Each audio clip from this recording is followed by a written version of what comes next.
La situació de legalitat en la que es troba la prostitució fa que molts ajuntaments es busquin eines per poder combatre-la. Una d'aquestes eines és crear ordenances de civisme. L'Ajuntament de Blanes acaba de redactar la seva. Preveu sancionar amb multes de fins a 1.500 euros tant a les prostitutes com als proxenetes i als clients. La multa serà tant pels que ofereixen o sol·liciten serveis sexuals al carrer com pels que ho fan en espais privats d'ús públic, és a dir, on qualsevol hi pot entrar. Les sancions més altes seran pels que tinguin aquestes conductes a menys de 200 metres de distància de centres docents. Es preveu que l'ordenança s'aprovi inicialment en el ple d'aquest dilluns 27 d'abril. La seva raó de ser és poder actuar contra les conductes incíviques que no estan recollides en el Codi Penal. Les sancions aniran de lleus a molt greus, és a dir, de 120 a 3.000 euros, i en la majoria de casos es podran commutar per treballs per la comunitat, com ara netejar o reparar el que s'ha fet malbé. Només amb un passeig pel mercat del dilluns de Blanes es detecten molts dels comportaments que amb l'aprovació d'aquesta ordenança passaran a ser sancionats.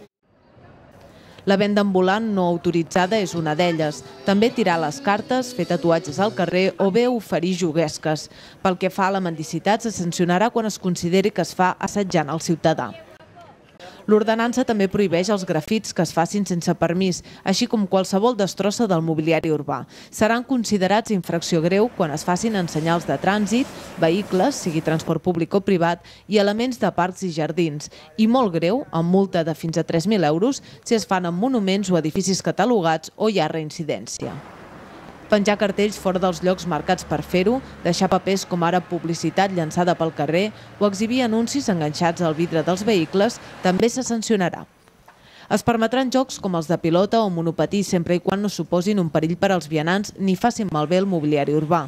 També es multarà qui faci malbé els espais verds, sobretot els que maltractin la flora i la fauna d'espais d'especial interès natural, com el delta de la Tordera o el Pein Pinya de Rosa.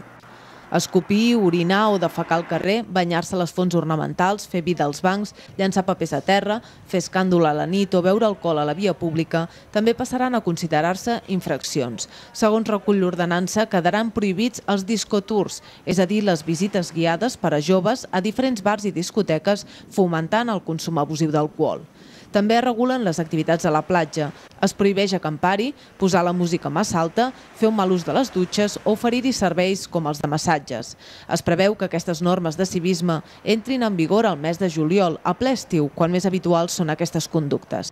El text especifica que els turistes tenen el mateix deure de respectar les regles que els blanencs i blanenques.